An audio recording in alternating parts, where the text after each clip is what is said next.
자, 히브리서 오늘 이제 네 번째 시간은 우리 이제 3장을 중심으로 한번 공부해 볼 텐데, 자, 3장은 이제 어떤 인물이 등장하냐? 모세가 등장을 합니다.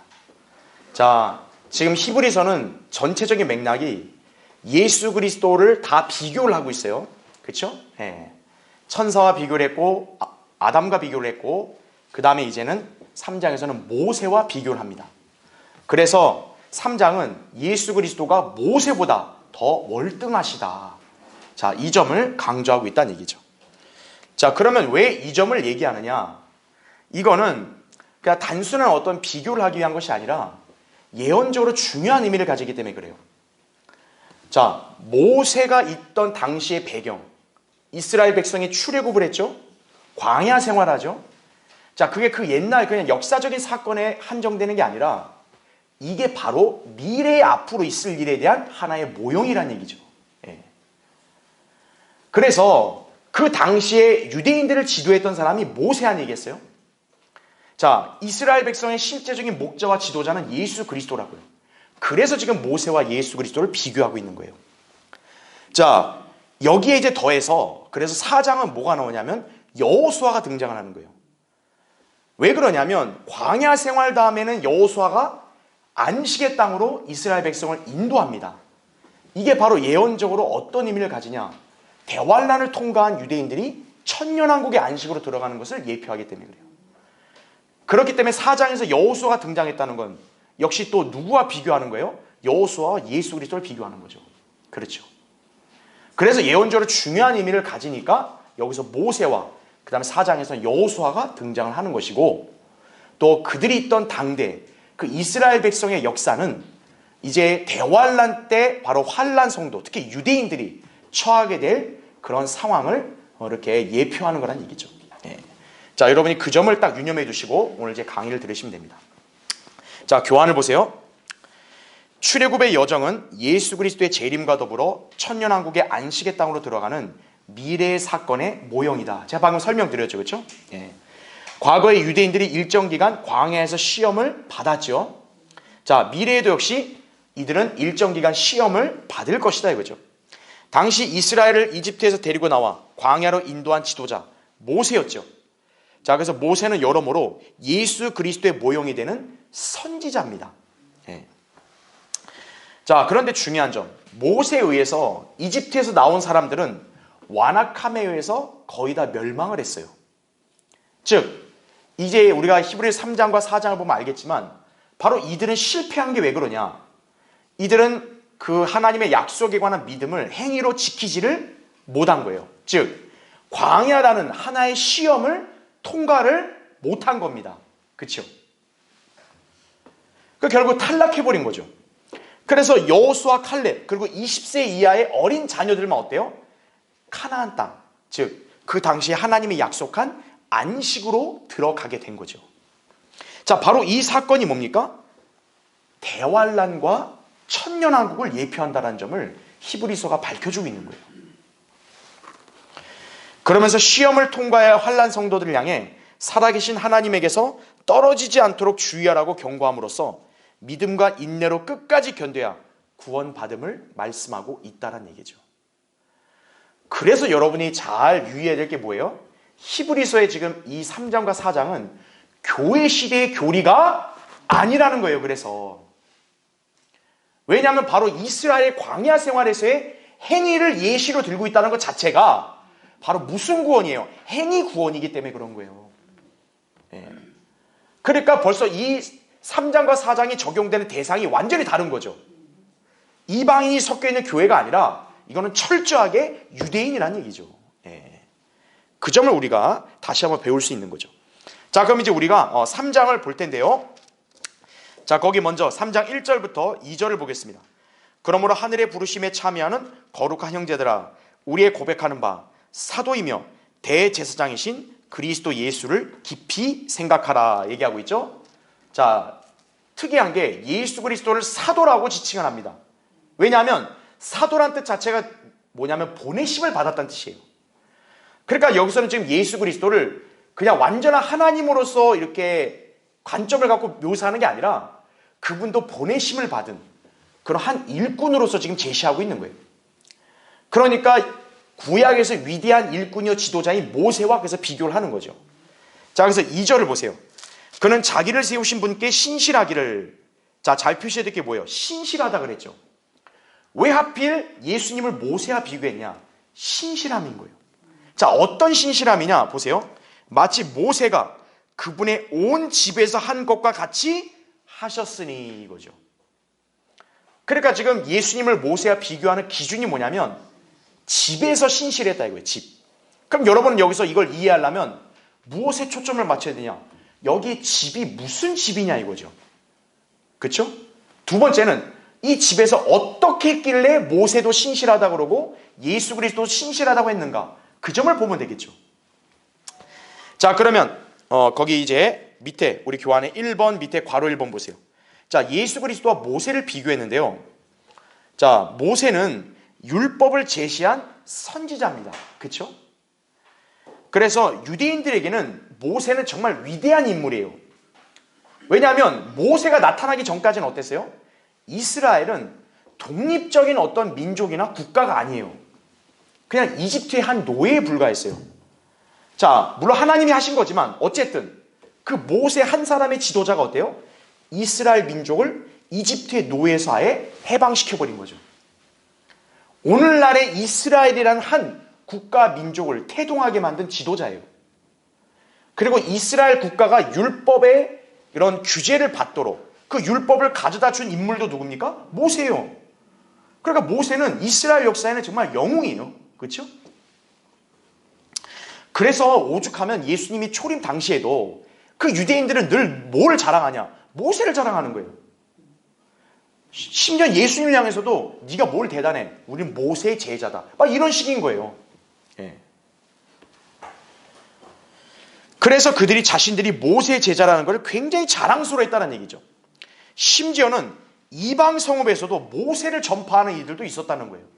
마가복음 12장 19절, 요한복음 8장 5절, 9장 28절, 29절, 사도행전 15장 21절 등등 보면 자, 모세는 이스라엘 사람 아니겠어요? 이스라엘 지도자들도 어때요?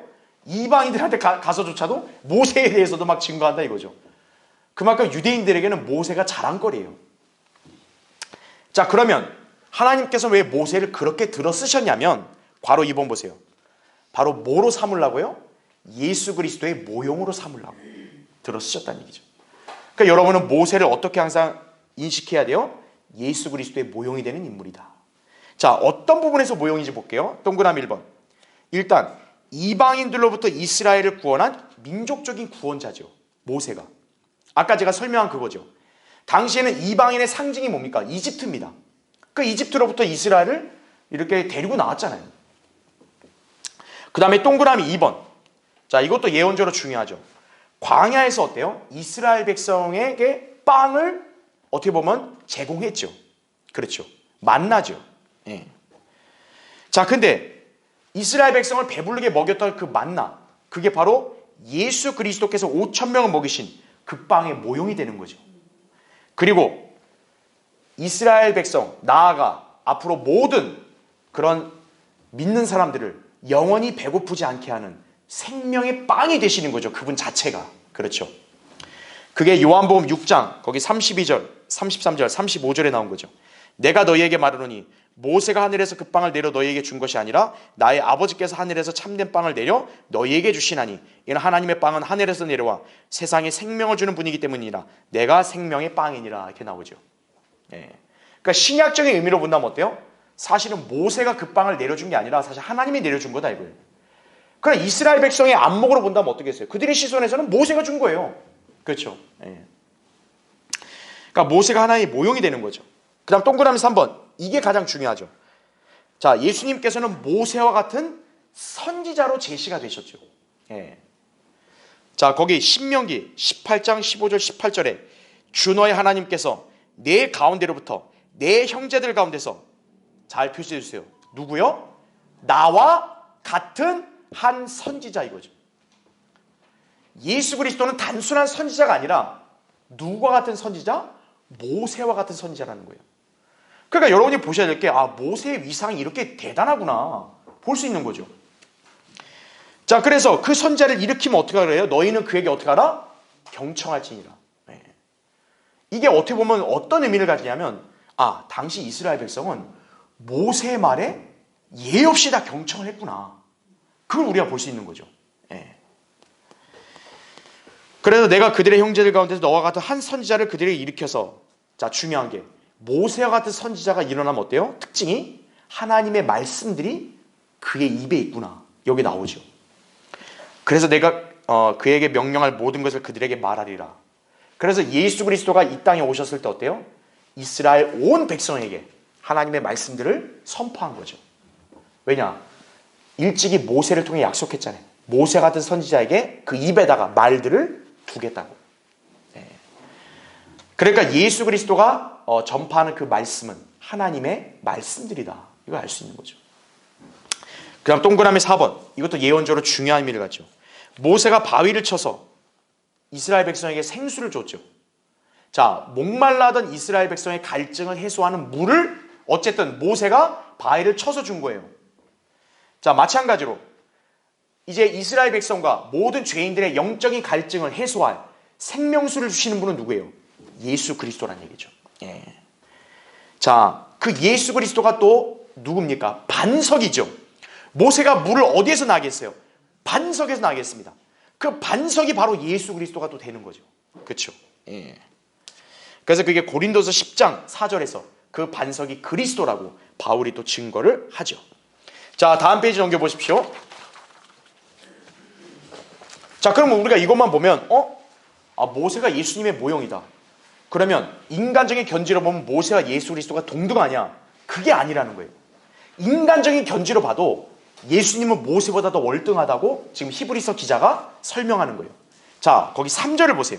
왜 예수 그리스도가 모세보다 더 위대한 인물이 되냐? 그가 모세보다 더욱 영광을 받아 마땅함은, 자, 뭐라 그래요? 마치 집을 지은 사람이 뭐보다? 그 집보다 더욱 존귀한 것과 같으니라 말하는 거죠. 그래서 6절을 보세요. 자, 5절부터 6절 볼게요. 또 모세는 실로 장차 말하여질 것들에 대한 증거를 위해 그분의 온 집에서, 자, 뭐로 신실했다? 종으로 신실하였으나. 자, 여기서 벌써 모세와 예수 그리스도가 아예 신분 위상이 다르다는 걸 제시하죠. 모세는 그저 뭡니까? 종이에요. 종은 어떻게 보면 소유권이 있어 없어요? 없습니다. 그냥 시키는 거를 해야 되는 그런 신분이에요. 그러니까 모세는 그걸 신실하게 했다 이거예요. 그런데 6절 보세요. 그리스도는 뭐라고 합니까? 자기 자신의 집을 맡은 아들이다. 특징이 뭡니까? 자, 예수 그리스도는 그 집이 자기 자신의 소유예요. 그러면서도 뭡니까? 아들이면서도 신실하다는 거죠. 여러분, 종이 신실한 것과 아들이 신실한 거는 더 차이가 크죠. 그렇죠. 그래서 이 신실함의 측면으로 봤을 때도 어때요? 예수 그리스도가 모세보다 더 위대하다. 그걸 얘기하고 있는 거예요. 자, 우리 이제 교환에 괄호 1번 보십시오. 그럼 이제 우리가 여기서 집의 개념을 봐야겠죠. 자, 성경에서 집, 하우스라는 말은, 자, 용례가 어떻게 쓰이냐? 일단 사람의 몸으로도 쓰입니다. 고린도서 5장 1절에도 우리 장막집이 있다 그러잖아요. 그렇죠? 그 다음에는 구약에서는 또 집을 뭐로 지칭하냐면 성전을 지칭할 때 쓰입니다. 예. 그러니까 막 하나님의 집 이러잖아요. 그렇죠? 그리고는 한 핏줄, 한 민족, 또 하나의 가족으로서의 또 뭐를 표현할 때 사용이 돼요? 이스라엘을 표현할 때도 사용이 된다는 거죠. 예. 그러니까 이스라엘의 한 민족도, 자, 신구약 성경에서 뭐로 묘사한다? 집으로 묘사한다는 얘기예요. 자, 지금 본문에서 이 집은 주의 가족이란 개념으로 적용이 되는 거란 얘기죠. 왜요? 이스라엘 백성이 누구의 백성이에요? 하나님의 백성이죠. 예. 그래서 여기에 집은 어떻게 보면 주의 가족의 개념으로서 의미로 쓰였다는 얘기죠. 예. 그러니까 이스라엘을 뜻하긴 한데 이스라엘은 어떻게 보면 일종의 주의 집인 거예요. 그 주의 집에 모세는 신분이 뭐다? 종이다란 얘기죠. 예. 그렇기 때문에 여기서 집은 모세의 개인적인 가족이다 아니다? 아니다란 얘기입니다. 자, 거기 괄호 2번 보세요. 히브리서 기자는 이 모세의 신실함을, 자, 뭐를 근거해서 언급합니까? 자, 모세가 신실하다고 얘기하잖아요.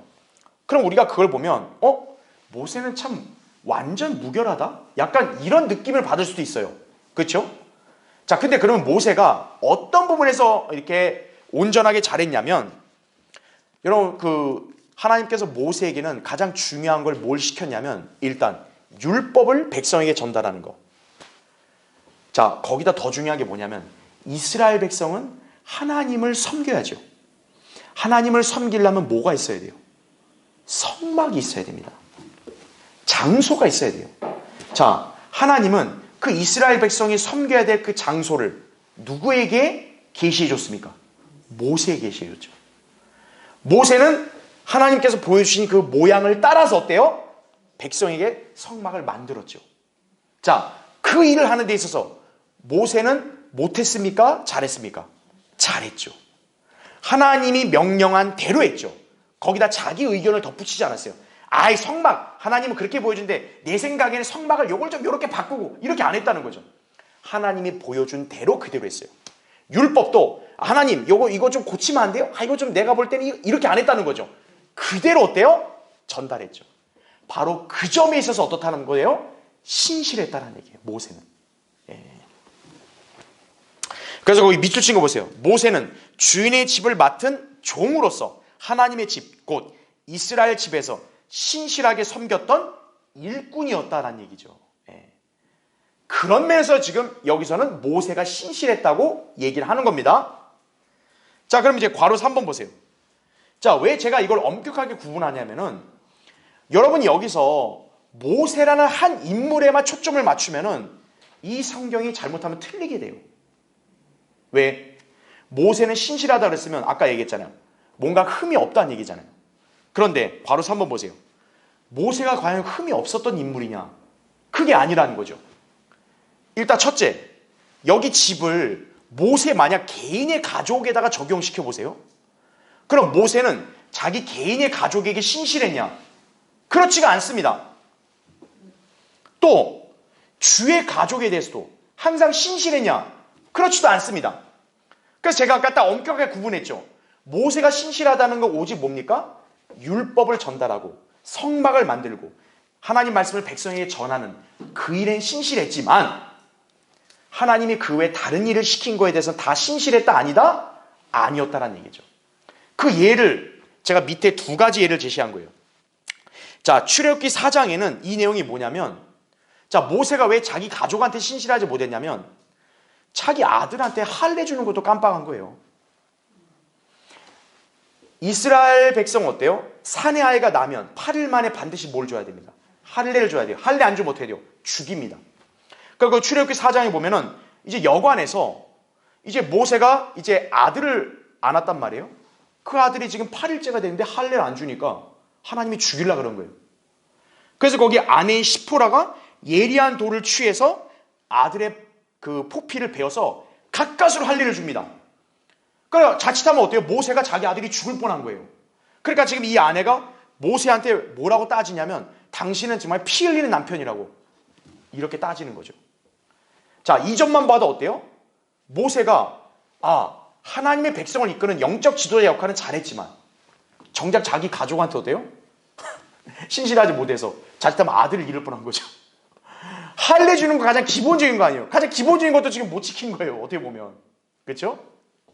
자, 두 번째 예는 우리가 너무나 잘 아는 사건이죠. 민수기 10장. 거기 10절과 12절. 자, 이게 바로 뭐냐면 무리바에서 지금 목이 말라요. 다시 이스라엘 백성이. 물이 있어야 돼요. 자, 전에 한번 바위를 쳤습니다. 그럼 이번에 어떻게 하라 했어요? 하나님이 바위에게 말만 하라 했습니다. 근데 모세는 지금 이스라엘 백성이 짜증나게 하니까 본인도 짜증이 난 거예요. 그래서 거기 한번 보죠. 우리 민수기 10장 그 밑에 보면 10절부터 보면, 모세와 아론이 회중을 바위 앞에 모아놓고 그들에게 말하기를, 패역한 너희는 이제 들으라. 우리가 이 바위에서 너에게 물을 나오게 해야만 하겠느냐 하고, 모세가 손을 들어 자기 막대기로 그 바위를 몇 번 쳤다? 2번 쳤다. 치지 말아야 되는데 어떤 거예요? 한 번 아니고 2번 친 거예요. 성정이 워낙 이제지만 썬깔이 나온 거죠 이제. 예. 자, 여기서 특징이 뭐냐면 하나님은 바위에게 말하라 했는데 모세는 바위가 아니라 지금 누구를 앞에 놓고 말해요? 백성들을 앞에 놓고 말합니다. 왜요? 열받으니까. 하나님 명령은 바위에다 말하라 했어요. 물을 나와라 이랬는데 지금 모세는 어떤 거예요? 백성을 쪼아보고 말하는 거예요. 야, 물 달라고? 우리가 물 줘? 팍팍 쳐버린 거죠. 그냥 물이 나와버립니다. 그래서 물이 어쨌든 풍부하게 나와서 회중이 마시고 짐승들도 다 마셨죠. 자, 그러니까 주님이 뭐라고 합니까? 모세 아론에게 말씀하시죠. 너희가 나를 믿지 아니하고 이스라엘 자손의 목전에서 나를 거룩하게 하지 아니하였으므로 너희는 이 회중을 내가 그들에게 준 땅으로 데리고 들어가지 못할 것이니라. 모세와 아론은 이스라엘 백성의 거의 전부를 할 수 있는 그 약속의 땅을 못 들어간 거예요. 예. 자, 우리가 이 점 보면서 뭘 할 수 있어요? 모세가 항상 신실한 거예요? 아니라는 거죠. 모세도 흠이 있는 인간입니다. 실수한 인간이에요. 근데 중요한 거는 지금 여기 히브리서에서는 모세의 실수를 언급해요, 안 해요? 언급 안 합니다. 그냥 모세는 신실했다. 좋은 점만 칭찬해 줍니다. 왜 그러죠? 신약은 은혜가 넘치니까. 구약은 인간의 개개인의 행위를 따지기 때문에 그 잘못된 행위를 다 드러내지만 신약은 뭡니까? 은혜가 넘치는 시대죠. 그러니까 은혜가 있으니까 사람의 성도의 흠은 가려주시는 거예요. 네. 여러분도 그걸 교훈을 삼으셔야 됩니다. 그렇죠?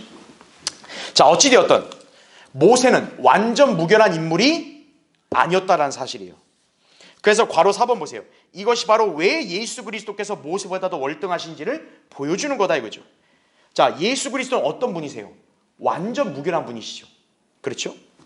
특히 신실함에 관해서는 모세는 종이기 때문에, 여러분 종은 당연히 신실해야 돼요, 안 해야 돼요? 신실하게 일을 해야 됩니다. 그렇죠? 그런데 어때요? 예수 그리스도는 아들의 신분이에요. 사실 아들의 신분에서는 종만 열심히 일하면 되는데 아들이신 그분조차도 어때요? 너무나 신실하게 일을 하시는 거죠. 그렇죠? 그래서 어때요? 예수 그리스도는 모세보다 더 월등한, 위대하다. 그러니까 아까 3절에서 예수님은 모세보다 더 뭐를 받으셔야 돼요? 영광을 받으셔야 된다고. 그래서 3절에서 강조하고 있는 거예요. 예. 자, 그 점을 여러분이 기억하시면 됩니다. 자, 그럼 이제 3번을 볼 텐데요. 자, 교환의 3번. 이제 6절에 나온 말씀이에요. 만일 우리가, 자, 여러분 거기 우리가 누구를 가리킬까요? 잘 보세요. 우리는 복수잖아요. 지금 히브리서 기자잖아요. 기자가 히브리인들에게 쓰고 있잖아요.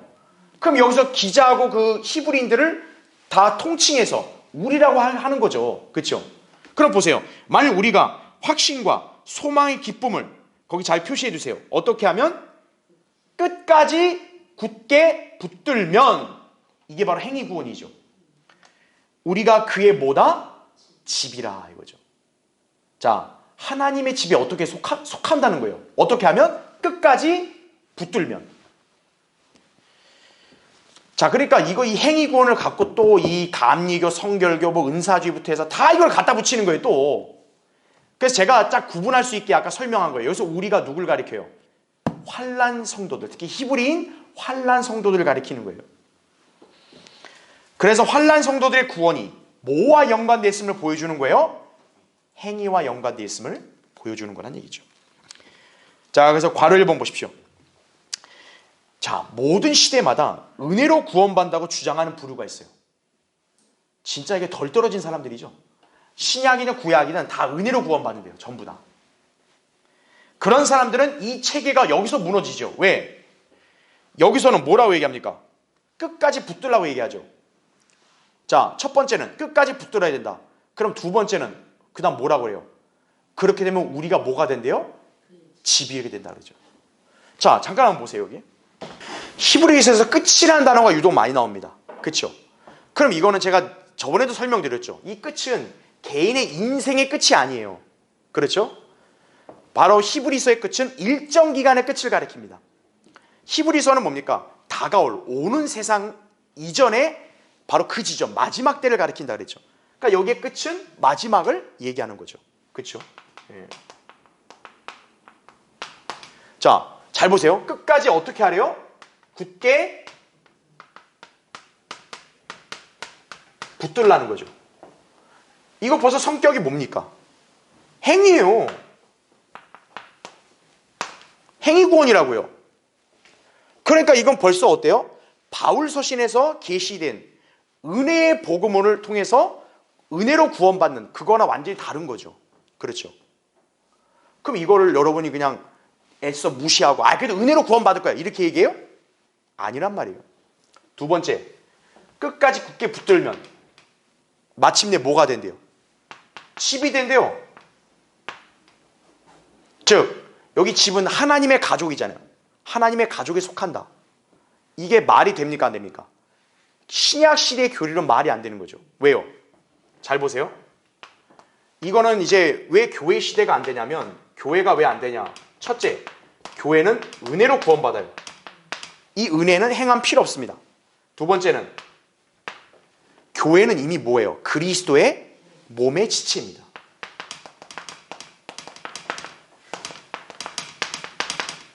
즉 살과 뼈라고 얘기하죠. 교회를. 다시 말하면 우린 집에 들어간다 이 차원이 아니에요. 이미 뭡니까? 구원받은 순간 그리스도의 몸 안으로 이미 들어가 버린 거예요. 몸의 일부가 됐다고요. 그러니까 이거 자체가 뭐예요? 말이 안 된다. 고로 이건 뭡니까? 이거는 환난 시대 교리다 이거죠.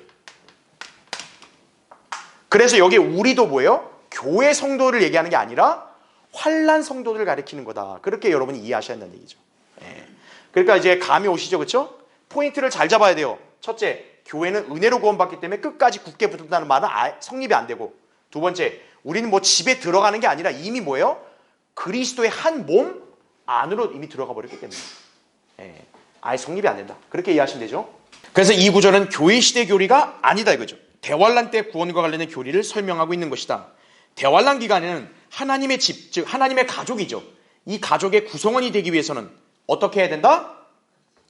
끝까지 굳게 붙들어야 한다. 그래서 이 구절과 연결되는 게 뭐냐? 마태복음 24장 13절 끝까지 견디는 자는 구원을 받으리라. 이게 바로 연결되는 거예요. 그것도 구분 못하고 이걸 그냥 오늘날 여기다 갖다 붙이고 앉아있으니 얼마나 한심하고 딱한 노릇입니까? 그죠? 정확히 구분해야 된다 이거죠. 자, 그렇게 하면 이제 어떻게 되는 거예요? 그리스도께 어떻게 하는 자? 참여하는 자가 된다. 그게 여러분 3장 12절 보세요. 14절. 거기 3장 14절 보면 이는 우리가 처음에 확신을, 여기도 역시 뭐가 나와요? 끝까지 견고하게 어떻게 하면? 붙들면. 또 여기 14절도 똑같잖아요. 끝까지 붙들면 나오죠. 그럼 이제 뭐가 된다? 그리스도께 뭐가 된다? 참여한 자가 된다. 이것도 교회 시대랑 안 맞아요. 왜? 우리는 참여 차원이 아니라 그리스도의 몸의 일부예요. 그냥 지체고. 그래서 여기서 나온 것도 뭐예요? 이거는 교회 시대 교리가 아니라 환난 시대의 교리다. 그래서 대환란 마태복음 24장에 끝까지 견디는 자 구원받는다. 이거를 히브리서 여기 3장과 연결지으면 되는 거예요. 어렵나요? 어려운 게 없어요. 이거를 자기들한테 적용하려고 하니까 어려운 거죠. 환난 시대 성도라고 딱 못을 받고 하면 얼마나 간단해요. 그래서 성경을 올바로 나누어야 된다 이거죠. 그렇죠? 그래서 괄호 3번 밑에 만일 대환란 때 성령의 동참자가 되었을지라도 떨어져 나가 안식에 이르지 못할 자들이 있다라는 얘기죠. 이게 이제 우리가 차차 배울 텐데 히브리서 6장에 보면 한번 깨우침을 이제 맛보면 성령의 선물을 받는다고 나와요. 그러니까 성령이 들어온 거예요. 근데 문제가 뭐예요? 이 성령이 들어왔어도 다시 떠날 수가 있다는 거죠. 왜? 끝까지 붙들지를 못하면. 그러니까 끝까지 붙들어야 어떤 거예요? 그러니까 환난 시대는 성령만 받는다고 중요한 게 아니에요. 성령을 받았어도 끝까지 붙들어야 비로소 이제 그리스도께 참여하는 자가 된다라고 얘기하는 거예요. 그러니까 여기 히브리서 기자는 계속 뭐를 강조하냐면은 뒤로 물러나지 마라. 끝까지 붙들어라. 자꾸 이걸 강조하고 있는 거예요. 그래서 10장에도 뒤로 물러나다 멸망하는 사람들이 있을 거라고 경고하고 있는 거란 얘기죠. 자, 이들이 누굴까? 다음 페이지. 마태복음 25장에는 바로 10처녀 비유 중에 어리석은 5처녀에 해당이 되는 거죠. 10처녀 중에 5처녀는 현명하다 그래서 기름을 끝까지 지켰어요. 어리석은 처녀를 그냥 다 써버린 거죠, 기름을. 기름이 성령의 예표죠. 그러니까 성령이 없어진 거예요. 처녀였지만 어떤 거예요? 성령이 없어짐으로써 그들은 구원을 잃어버린 거죠.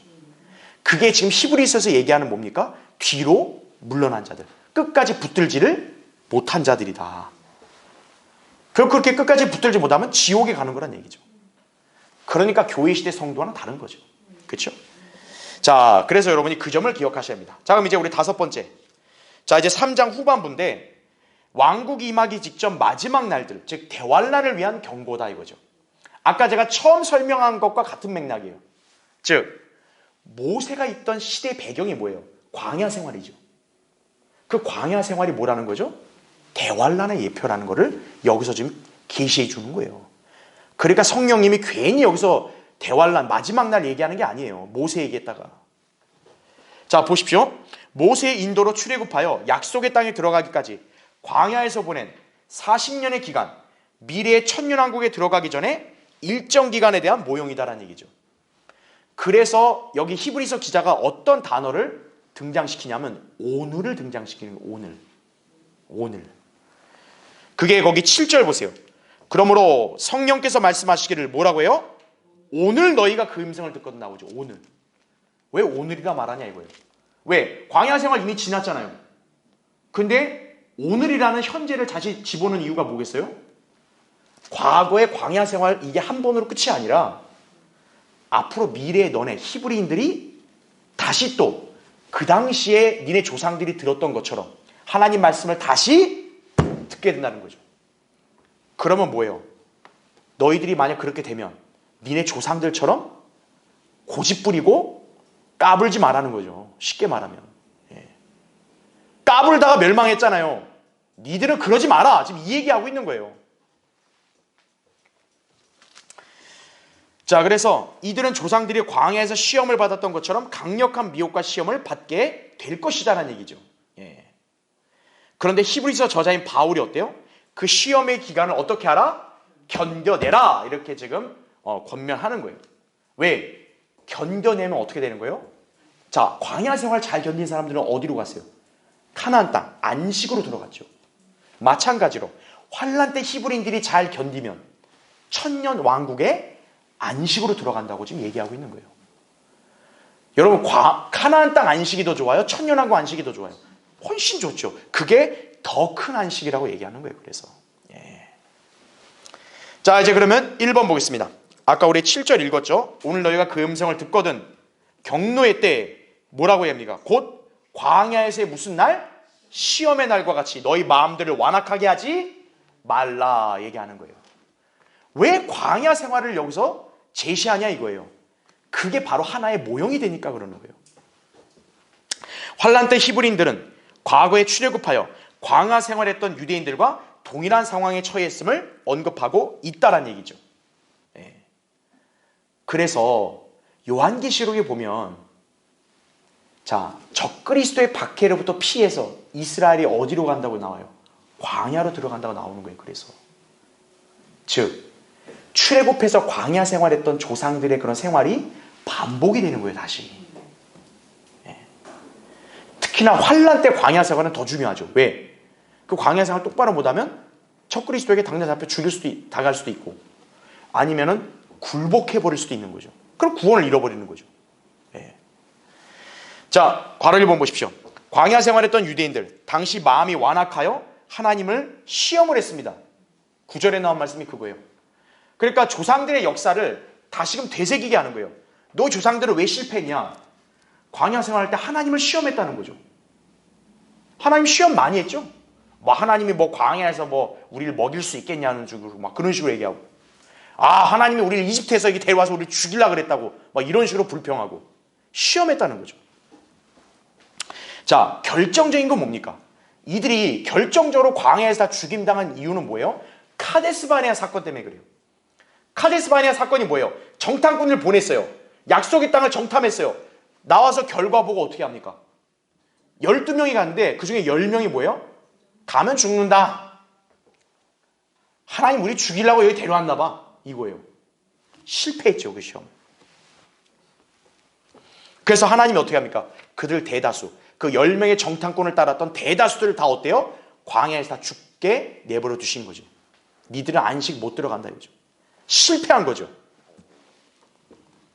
자, 이러한 역사적 사실이 바로 뭡니까? 미래에 환란에 들어간 히브리인들이 유념해야 될 경고라고 지금 여기서 얘기하는 거예요. 예. 니네가 조상들에 대해 뭐라 했지? 너희들도 이제 똑같은 시험에 들어갈 거다 이거예요. 그럼 어떻게 해야 돼요? 조상들 따라서 똑같이 하면 돼요? 안 돼요? 안 된다는 얘기죠. 그래서 완악하게 하지 말라는 거예요 지금. 그래서 괄호 2번 보세요.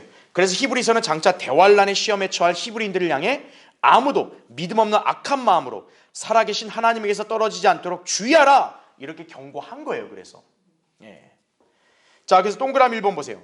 환란 성도들 중에서 과거 출애굽 때 그들의 조상들이 그랬던 것처럼 그들의 불신 때문에 약속의 땅으로 들어가지 못하는 사람들이 생긴다는 얘기죠. 즉 환란 때 히브리인들이 다 구원받는 게 아니라는 거예요. 끝까지 견딘 사람만 구원받는 거예요. 그러니까 거기에 합류하려면 어떻게 해야 돼요? 끝까지 견뎌야 된다는 얘기죠. 니네 조상들 카나안 땅 못 들어간 니네 조상들처럼 완악하면 안 된다 이거죠. 동그라미 2번. 자, 6월절 양의 피를 일단 믿었어요. 그렇죠? 믿었기 때문에 어때요? 출애굽이 가능했던 거죠. 그들이. 그러나 율법 이전에 주어진 이 은혜의 역사를 믿고서도 어떻게 됐어요? 떨어져 나갔죠. 그렇죠. 히브리서 기자는 독자들에게 실패한 그들의 조상들처럼 떨어져 나가지 말라고 경고하고 있는 거란 얘기죠. 그렇죠. 그 다음에 동그라미 3번 보세요. 환란 시대 유대인들이 천년왕국 기간에 카나안 땅으로 들어가지 못하는 것은 바로 뭘 의미합니까? 저주를 의미하는 거죠. 자, 카나안 땅에 들어가지 못하고 광야에 죽은 사람들, 그거 저주받은 거예요. 우리가 이걸 근거로 그들을 구원 못 받았다고 우리가 알 수 있는 거죠. 그렇죠. 마찬가지로 환란 때 끝까지 견디지 못한 히브리인들은 어떻게 됩니까?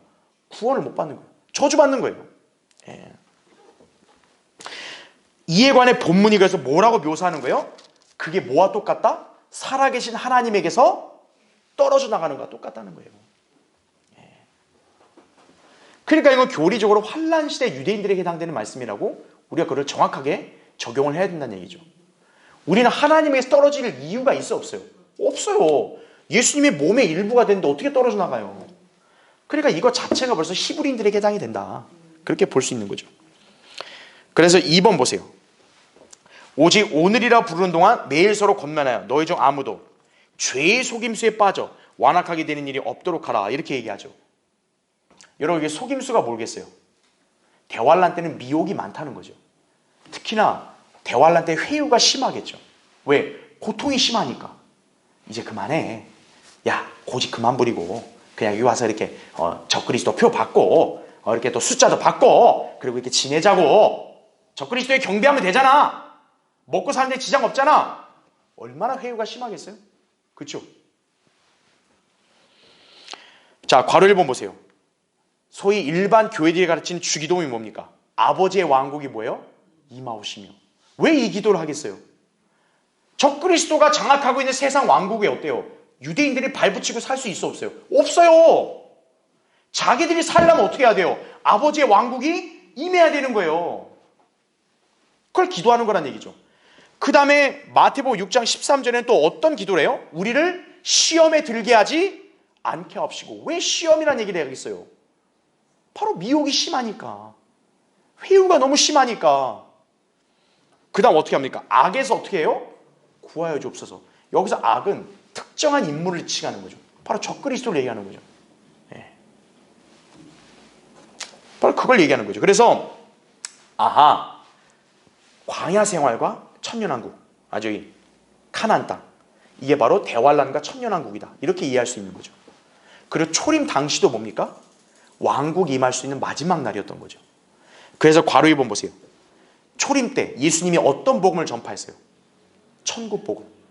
그렇다는 얘기는 대환란 때 다시 어떤 복음이 또 전파가 돼요? 천국 복음이 전파가 돼요. 네. 그래서 예수님이 가르쳐준 기도, 아버지의 왕국이 임하오시며, 그게 대환란 때 반복이 될 기도인 거예요. 그래서 오늘날 이 시대에 하는 기도가 아니고요.